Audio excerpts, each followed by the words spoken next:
రాయలసీమ ప్రాంత ప్రాజెక్టులకు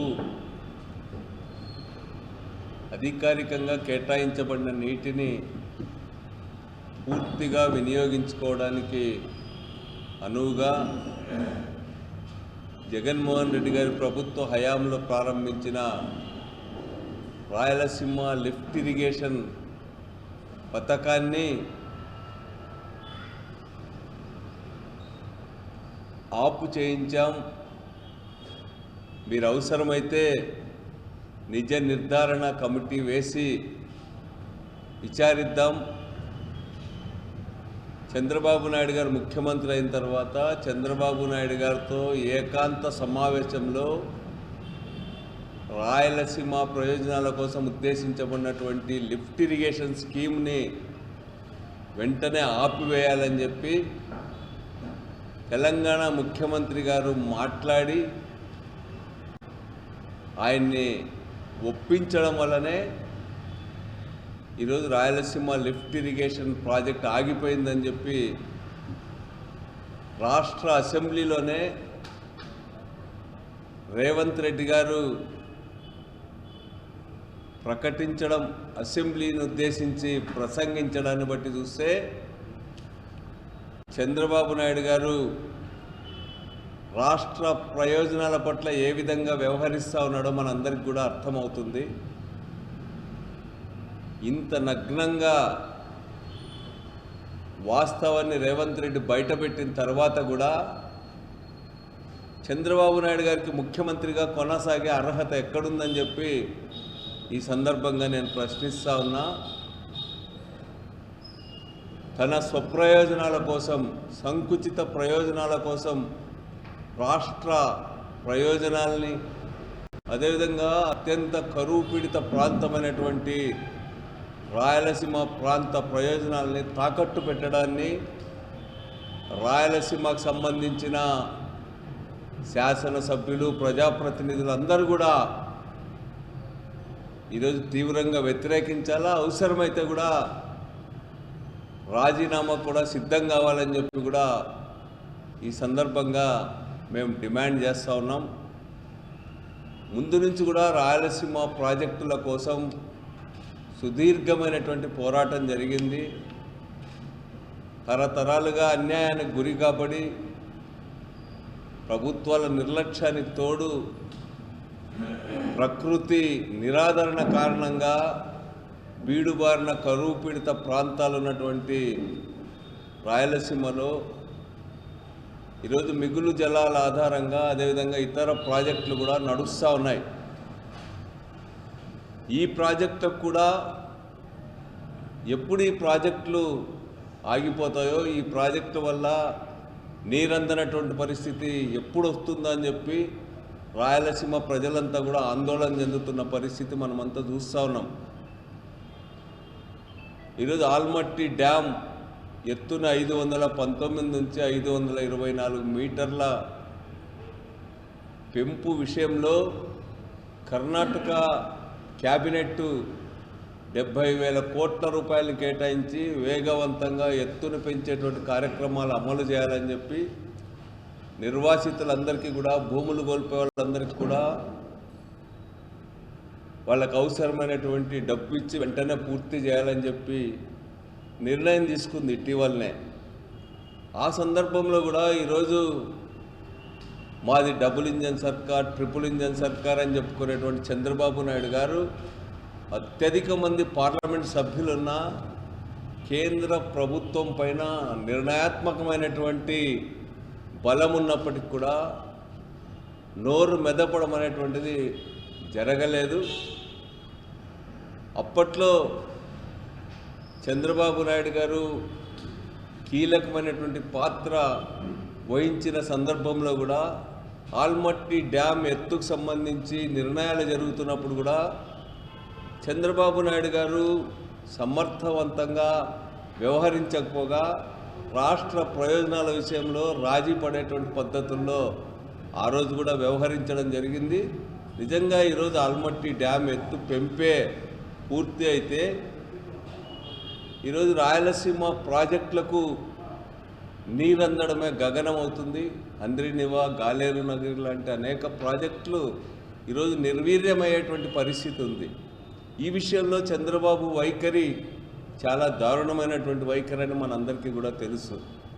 అదే సందర్భంలో రాష్ట్ర ముఖ్యమంత్రిగా జగన్మోహన్ రెడ్డి గారు ఉన్నప్పుడు పోతిరెడ్డిపాడు కేటాయించినటువంటి పోతిరెడ్డిపాడు ద్వారా రావాల్సినటువంటి నీటిని పూర్తిగా వినియోగించుకోవడానికి ఈ రాయలసీమ లిఫ్ట్ ఇరిగేషన్ ప్రాజెక్ట్ని దాదాపు 3,850 కోట్ల రూపాయలతో చేపట్టడం జరిగింది. తొలి దశ పనులు ప్రారంభించే సమయంలో గ్రీన్ ట్రిబ్యునల్ ద్వారా, అదేవిధంగా ఎక్స్పర్ట్ అప్రైజల్ కమిటీ ద్వారా దానికి బ్రేక్ పడింది. ఈరోజు రాయలసీమ లిఫ్ట్ ఇరిగేషన్ స్కీమ్కి కేవలం డిపిఆర్ కోసమే పనులు చేశాము, తాగునీటి అవసరాల కోసమే పనులు చేస్తున్నాం, పర్యావరణ అనుమతులతో ఈ మాత్రం చేసుకోవడానికి ఎలాంటి అభ్యంతరం లేదని చెప్పి గట్టిగా వాదించి రాయలసీమ లిఫ్ట్ ఇరిగేషన్ ప్రాజెక్టుని కొనసాగించడంలో చంద్రబాబు ప్రభుత్వం పూర్తిగా చేతులెత్తేసింది.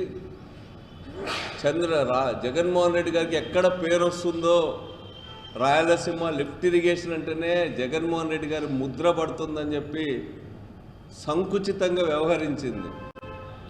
ఈలోగా అనేకసార్లు జగన్మోహన్ రెడ్డి గారే కాదు, వైఎస్ఆర్ పార్టీనే కాదు, రాష్ట్రంలో నీటిపారుదల ప్రాజెక్టుల సత్వర పూర్తి కోసం పోరాడుతున్నటువంటి అనేక సంఘాలు చంద్రబాబు గారిని డిమాండ్ చేశాయి. ఈరోజు కేంద్ర ప్రభుత్వం పైన అవసరమైతే ఒత్తిడి తెచ్చి లిఫ్ట్ ఇరిగేషన్ పనులను ఆపకుండా కొనసాగించాలని చెప్పి కోరడం జరిగింది. కానీ ఈరోజు రేవంత్ రెడ్డి గారు ఓపెన్గా అసెంబ్లీలో మాట్లాడడంతో ఈరోజు నిజాలన్నీ కూడా బట్టబయలైనాయి. ఈరోజు రేవంత్ రెడ్డి గారి రిక్వెస్ట్ వల్ల, ఆయన శిష్యుడు, వాళ్ళిద్దరికీ ఎంత అవినాభావ సంబంధం ఉందో మన అందరికీ తెలుసు. ఓటుకు నోటు కేసులో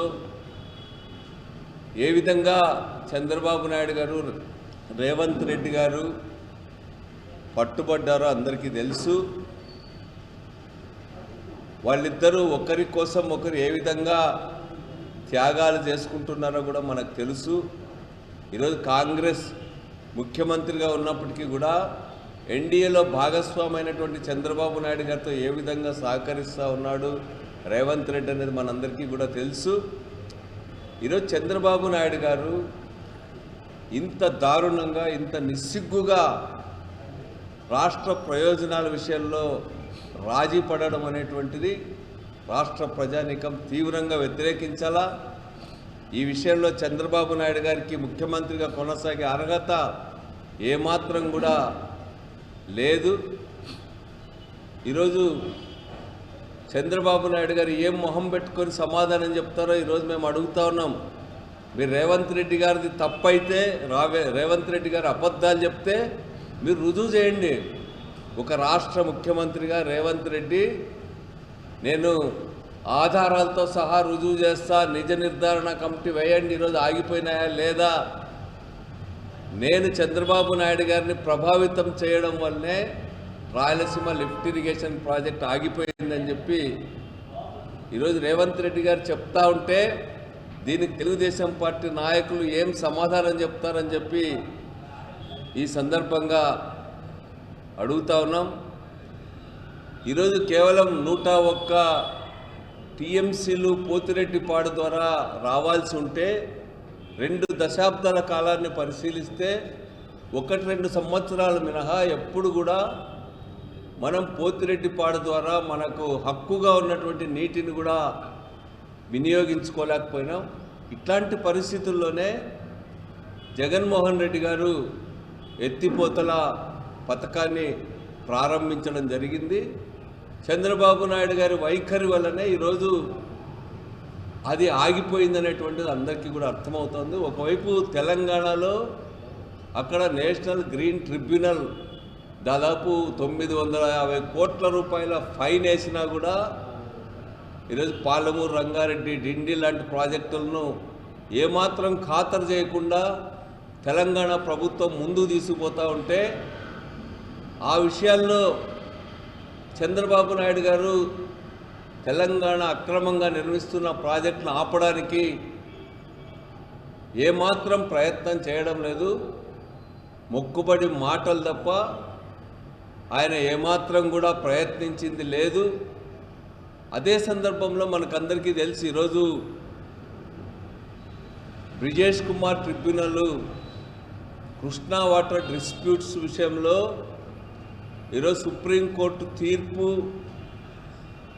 అదేవిధంగా రాష్ట్ర విభజన చట్టం చెప్పిన దానికి భిన్నంగా ఈరోజు విచారణ ముందు కొనసాగుతూ ఉంది. గతంలో సుప్రీంకోర్టుకి తీర్పుకు విరుద్ధంగా, అదేవిధంగా రాష్ట్ర విభజన చట్టానికి భిన్నంగా కేడబ్ల్యూడిటి 1 అవార్డుని పునఃసమీక్షించడానికి వీల్లేదని చెప్పి ఆ రోజు జగన్మోహన్ రెడ్డి గారి ప్రభుత్వం ప్రయత్నం చేయడమే కాకుండా దాన్ని ఆపించడం జరిగింది. ఈరోజు మళ్ళా కేంద్రంలో ఉన్నటువంటి ప్రభుత్వం పునఃసమీక్ష చేసి మరి మనకు కేటాయించినటువంటి జలాలలో మార్పులు చేస్తే రాష్ట్ర ప్రాజెక్టులన్నీ కూడా తలకిందులవుతాయి, వాళ్ళ ప్రయోజనాలు దెబ్బతింటాయని చెప్పి స్పష్టంగా తెలిసినప్పటికీ కూడా ఈ ప్రభుత్వం చాలా పేలవంగా వ్యవహరించింది. ఈరోజు తనపైన ఉన్న కేసులను, అక్రమ కేసులను, తనపైన ఉన్నటువంటి అవినీతి కేసులను ఎత్తివేయించుకోవడానికి చంద్రబాబు నాయుడు గారు తలకిందలు తపస్సు చేస్తూ ఉన్నాడు. తనకున్న అధికారాన్ని అడ్డు పెట్టుకొని అవినీతి కేసుల నుంచి బయటపడే ప్రయత్నం చేస్తున్నాడు. తనపైన ఉన్న కేసులను విచారించడానికి వచ్చేటువంటి, వాదించడానికి వచ్చేటువంటి సుప్రీంకోర్టు లాయర్లకు కోట్ల రూపాయలు ధారాదత్తం చేస్తూ ఉన్నాడు. తనపైన ఉన్న కేసుల్లో బయటపడడానికి కోట్ల రూపాయలు ఖర్చు పెడుతున్నటువంటి చంద్రబాబు నాయుడు గారు ఈరోజు రాష్ట్ర ప్రయోజనాలన్నీ కూడా ఇమిడి ఉండి రాష్ట్రానికి అన్యాయం జరిగేటువంటి పరిస్థితులు ఉన్నప్పుడు ఎందుకు సమర్థవంతమైనటువంటి అడ్వకేట్స్ని ఈరోజు నియమించలేకపోతున్నాడు అనేటువంటిది ఈరోజు జగన్మోహన్ రెడ్డి గారు కూడా ప్రశ్నించడం జరిగింది. రాష్ట్ర ప్రయోజనాలని కాపాడలేనప్పుడు మీరు ముఖ్యమంత్రిగా ఎందుకున్నారని చెప్పి కూడా జగన్మోహన్ రెడ్డి గారు చంద్రబాబు గారిని ప్రశ్నించడం జరిగింది. మరి ఈరోజు మనం ప్రారంభం నుంచి కూడా చూస్తున్నాం, ఎప్పుడు కూడా చంద్రబాబు నాయుడు గారు రాయలసీమ ప్రాంత ప్రజల గురించి చిత్తశుద్ధితో వ్యవహరించడం జరగల. శంకుస్థాపనలు, మొక్కుబడి వ్యవహారాలకు పరిమితం కావడం తప్ప ఈ ప్రాంత ప్రజల పరిస్థితుల్ని, మానవత్వంతో ఆయన ఎప్పుడు కూడా చూడాల. ఆ రోజు ఎన్టీ రామారావు ప్రారంభించినటువంటి హంద్రీనివా ప్రాజెక్టు, గాలేరు నగర్ ప్రాజెక్టు, వీటన్నింటి విషయంలో చంద్రబాబు నాయుడు గారు ముఖ్యమంత్రిగా ఉన్నప్పుడు ఎంత ఖర్చు పెట్టినాడో జీతభత్యాలకు కూడా ఆ రోజు చంద్రబాబు నాయుడు గారు ఇవ్వడం జరగల. మళ్ళా వైఎస్ రాజశేఖర రెడ్డి గారు ముఖ్యమంత్రి అయిన తర్వాత హంద్రీనివా ప్రాజెక్టు కానీ, గాలేరు నగర్ ప్రాజెక్టు కానీ, ఇవన్నీ కూడా వందల వేల కోట్ల రూపాయలు ఖర్చు పెట్టి వాటన్నిటిని పూర్తి చేయడానికి, ఆ ప్రాజెక్టును పరుగులెత్తించడానికి ప్రయత్నం చేశాడు. ఈరోజు హంద్రీనివాని రాజశేఖర రెడ్డి గారు ఆ మేరకు పూర్తి చేయడం వల్లనే అనంతపురం జిల్లా లాంటి జిల్లాలలో ప్రజలు ఊపిరి పీల్చుకుంటూ ఉన్నాడు. ఈరోజు హార్టికల్చర్ బ్రహ్మాండంగా అభివృద్ధి అవుతూ ఉంది. నీటి కోసం కటకటలాడే అనంతపురం జిల్లాలో రాజశేఖర రెడ్డి గారి ప్రభుత్వం తీసుకున్నటువంటి నిర్ణయాలు, ప్రాజెక్టుల విషయంలో చూపినటువంటి చిత్తశుద్ధి వల్ల ఈరోజు ప్రజలంతా కూడా అంతో ఇంతో సంతోషంగా ఉండగలుగుతూ ఉన్నారు. కానీ ఈరోజు చంద్రబాబు నాయుడు గారు చేసింది ఏమి? హంద్రీనివా ప్రాజెక్టు విషయంలో కూడా ఈరోజు సమృద్ధిగా నీళ్లు ఉన్నప్పటికీ కూడా ఈరోజు అనంతపురం జిల్లాకు కేటాయించినటువంటి నీటినే తీసుకురాలేకపోతూ ఉన్నారు.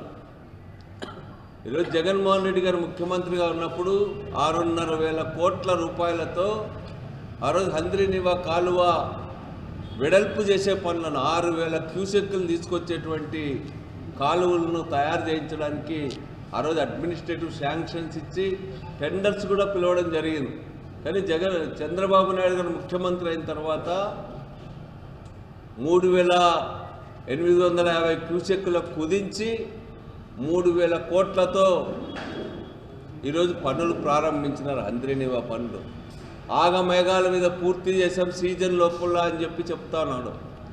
నేను ఇప్పుడు అడుగుతా ఉన్న హంద్రీనివా ప్రాజెక్టు వెడల్పు చేసినటువంటి పనులు ఈరోజు అత్యంత నాసిరకమైనటువంటివి. అంతేకాకుండా చెయ్యకుండానే నీళ్లు వదిలి చేతులు దులుపుకున్నారు. ఈ ప్రభుత్వం హంద్రీనివా ప్రాజెక్టు వెడల్పు చేసినటువంటి పనుల్లో లైనింగ్ పనులపైన పూర్తి స్థాయి విచారణ జరపాలని వేలకు వందల కోట్ల రూపాయలు ఈరోజు దుర్వినియోగమైనాయని చెప్పి ఈ సందర్భంగా వెనుకబడిన ప్రాంతాలకు సంబంధించినటువంటి కమిటీ కూడా ఆరోపించడం జరిగింది.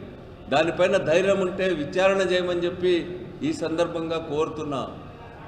అదేవిధంగా చంద్రబాబు నాయుడు గారు జగన్ గారు ముఖ్యమంత్రిగా ఉన్నప్పుడు హంద్రీనివా ప్రాజెక్టును గాలేరు నగరి ప్రాజెక్టుతో లింక్ చేయడం ద్వారా కేవలం అనంతపురం జిల్లా ప్రయోజనాల కొరకే హంద్రీనివాని పరిమితం చేయాల. హంద్రీనివా అనంతపురం జిల్లా ప్రజల పూర్తి రక్షణగా ఉండాలని చెప్పి ఆ రోజు జగన్మోహన్ రెడ్డి గారు నిర్ణయించి దాదాపు 1500 కోట్ల రూపాయలు కూడా గాలేరు నగరి హంద్రీనివా లింక్ పనులపైన కూడా ఖర్చు పెట్టడం జరిగింది. ఈరోజు చంద్రబాబు నాయుడు గారు ముఖ్యమంత్రి అయిన తర్వాత గాలేరు నగరి హంద్రీనివా అనుసంధానం పనులన్నీ కూడా ఆగిపోవడం జరిగింది. మరి చంద్రబాబు నాయుడు గారు ఏ క్షణంలో కూడా ఈ ప్రాంత ప్రయోజనాల కోసం చిత్తశుద్ధితో వ్యవహరించడం లేదు. ఈరోజు బనకచెర్ల లింకాలు అంటాడు, లేకపోతే కావేరీ అనుసంధానం అంటాడు. ఈరోజు కళ్ళ ముందు చేయడానికి అవకాశం ఉండి పూర్తి చేయొచ్చు అనేటువంటి వాటన్నిటిని గాలి కొదిలి రాష్ట్ర ప్రయోజనాల్ని, రాయలసీమ ప్రయోజనాల్ని, కరువు ప్రాంత ప్రయోజనాల్ని తాకట్టు పెట్టి ఈరోజు ప్రజలను మభ్యపెట్టే మాటలతో చంద్రబాబు నాయుడు గారు కాలం గడుపుతున్నారనేటువంటిది ప్రజలందరూ కూడా అర్థం చేసుకోవాల్సినటువంటి అవసరం ఉంది. తెలుగుదేశం పార్టీలో ఉన్నటువంటి ప్రజాప్రతినిధులు వాళ్ళు కూడా ఈ ప్రాంత ప్రయోజనాలను కాపాడడానికి ఈరోజు చంద్రబాబు నాయుడు గారిని నిలదీయాలని చెప్పి కూడా ఈ సందర్భంగా నేను విజ్ఞప్తి చేస్తూ ఉన్నా. ఇది మనం మెడికల్ కాలేజీల వ్యవహారం కూడా చూసాం. జగన్ గారు ప్రారంభించి ఒక మేరకు పూర్తి చేసినటువంటి Adoni college, Penugonda college, Madanapalle college, Markapuram college, Pulivendula college, వీటన్నింటినీ ఎందుకు మీరు అడ్డుకుంటా ఉన్నారు? వీటిని మాత్రమే ఈరోజు టెండర్స్ పిలవడానికి ఎందుకు మీరు ముందుకు వస్తున్నారు? వెనుకబడిన ప్రాంతాల్లో ఉన్నటువంటి కాలేజీల పట్ల, మెడికల్ కాలేజీల పట్ల, ఇక్కడున్న విద్యార్థి లోకం పట్ల మీ వైఖరి ఏమిటనేటువంటిది అర్థమవుతా ఉంది. ఈరోజు రాయలసీమ నుండి వచ్చినటువంటి మీరు ఏ రోజైనా రాయలసీమ ప్రజల గురించి ఆలోచించినారా అని చెప్పి నేను అడుగుతా ఉన్నా. ఈరోజు 1,00,000 కోట్ల రూపాయలు అమరావతి పైన ఖర్చు పెడతా ఉన్నారు. ఎవడు తీర్చాలా అప్పులన్నీ కూడా? ఈరోజు రాష్ట్రాన్ని అమరావతి కోసం తాకట్టు పెడతా ఉన్నారు. మీరు ఈరోజు ప్రజలకు ఇచ్చిన హామీలను నెరవేర్చకుండా ఈరోజు అమరావతి కోసం ఈరోజు మీరు తాపత్రయపడుతున్న మీకు అమరావతి కంటే అక్కడ వచ్చేటువంటి లాభాలపైనే దృష్టి ఉందనేటువంటిది ఈరోజు స్పష్టంగా అర్థమవుతోంది. అక్కడున్న రైతాంగం కూడా ఈరోజు తీవ్రంగా వ్యతిరేకించే పరిస్థితి స్పష్టంగా చూస్తూ ఉన్నాం. చంద్రబాబు నాయుడు గారు నిరంతరం అమరావతి గురించి ఆలోచించడం తప్ప రాష్ట్రంలో ఇతర అనేక జిల్లాలు ఉన్నాయి. అక్కడ జిల్లాల ప్రజలు బాధలు, వాళ్ళ పంటల పరిస్థితి, అక్కడ యోగక్షేమాల గురించి ఆలోచించే తీరిక కూడా లేకుండా ఈరోజు చంద్రబాబు నాయుడు గారు వ్యవహరిస్తున్నారు. ఇవన్నీ కూడా ప్రజా వ్యతిరేకమైనటువంటి ఆలోచనలు, రాష్ట్ర సమగ్ర అభివృద్ధికి, రాష్ట్ర సమాంతర అభివృద్ధికి కూడా తీవ్ర నష్టం కలుగజేసేటువంటి విషయాలని చెప్పి ఈ సందర్భంగా తెలియజేస్తూ ఈరోజు రేవంత్ రెడ్డి గారికి ఏం సమాధానం చెప్తారో చంద్రబాబు నాయుడు గారు అని చెప్పి నేను అడుగుతా ఉన్నా. ఈ సందర్భంగా ఏమాత్రం నైతికత ఉన్నా కూడా చంద్రబాబు నాయుడు గారు ముఖ్యమంత్రిగా రాజీనామా చేయాలని చెప్పి కూడా నేను ఈ సందర్భంగా డిమాండ్ చేస్తాను.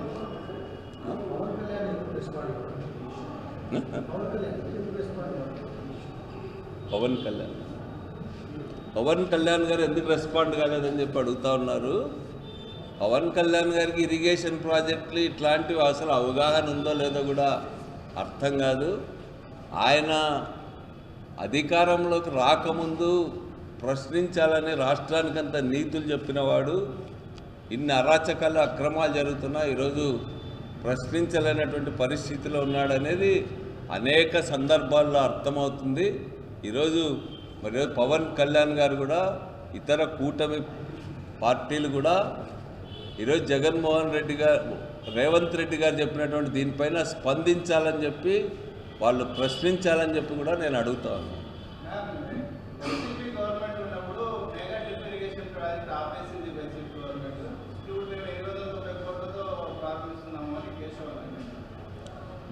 మెగా డ్రిప్ ఇరిగేషన్ ప్రాజెక్టు దానికి సంబంధించి ఆయన చెప్తున్నట్టుగా నీరు అందుబాటులో లేదనేటువంటిది ఒక వాస్తవం. అదే సందర్భంలో ఆ ప్రాజెక్టులు పెద్దగా సక్సెస్ అయినటువంటి ఉదాహరణలు కూడా రాష్ట్రంలో లేవు. ఆ రోజు కూడా వాళ్ళు అది ఏమాత్రం ముందుకు పోలే, కేవలం కమిషన్ల కోసం ఆ ప్రాజెక్టు గురించి పదే పదే మాట్లాడడం జరుగుతూ ఉంది. కానీ అది ఈరోజు వాస్తవ రూపం దాల్చినప్పుడు చూద్దాం. అప్పుడు మేము కూడా జగన్మోహన్ రెడ్డి గారి పైన ఒత్తిడి తెచ్చాం, జగన్మోహన్ రెడ్డి గారితో చాలా తీవ్రంగా దానికి ప్రయత్నం చేసినాం. అప్పుడు కూడా ప్రభుత్వానికి, అప్పటి ప్రభుత్వానికి, జగన్మోహన్ రెడ్డి గారి ప్రభుత్వానికి అందినటువంటి సమాచారం కూడా ఇవి ఆచరణ సాధ్యం కానటువంటి కేవలం కమిషన్ల కోసం పనికొచ్చేటువంటి ప్రాజెక్టు తప్ప రాష్ట్ర ప్రజలకు ఖర్చు పెట్టేటువంటి డబ్బంత ప్రయోజనం కూడా చేకూర్చదనేటువంటిది ఈరోజు అప్పుడు పడడం జరిగింది ప్రభుత్వం కూడా. అందుకనే దాన్ని మేము కూడా దానిపైన శ్రద్ధ పెట్టలేదనేటువంటిది కూడా నిజం.